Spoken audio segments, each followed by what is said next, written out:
Welcome to yet another episode of this series, where my goal is to give one short and sweet answer to popular atheist memes and slogans. Obviously, I could provide longer, more in-depth answers here, but I stick to the particular goal of this series. So check out some of the other videos on this channel for relevant topics unpacked further. Now, if you are an atheist but don't regurgitate this type of meme and slogan, just ignore this video. I'm not talking to you here then, right? So, let's have a look at today's meme. Are you ready? If you were waiting for the opportune moment, that was it. A magical storybook by anonymous authors proves nothing.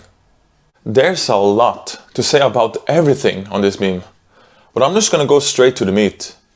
Most of these memes are referring to the regurgitated slogan, "We don't know who wrote the Gospels," a very common one among both atheists and Muslims to attack Christianity. Quite frankly, considering all the scholarly resources out there and responses from both atheists and theists, this meme and slogan is an overplayed card.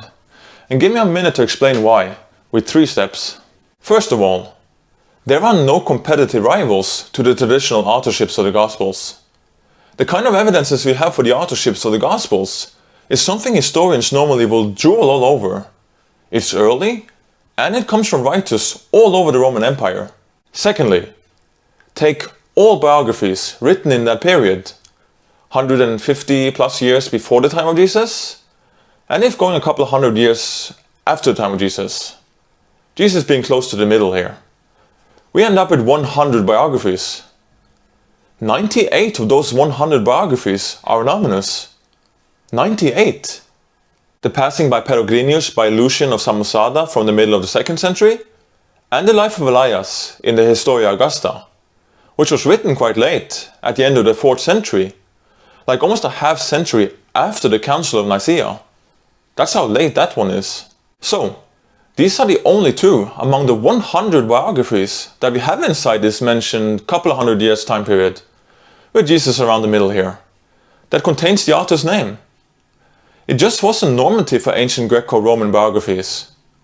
And not only that, we see the same thing applies for multiple writings by Roman historians as well at that time.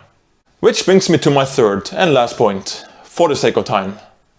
Now, imagine that those 2 with authorships that we have among these 100 biographies in that couple of hundred years time period, with Jesus close to the middle here. Imagine if those 2 biographies out of those 100 were Christian writings, Gospels. Do you really think that would have given them more favor among skeptics? I am glad the Gospel sits among the other 98 anonymous ones, and what was normative back then.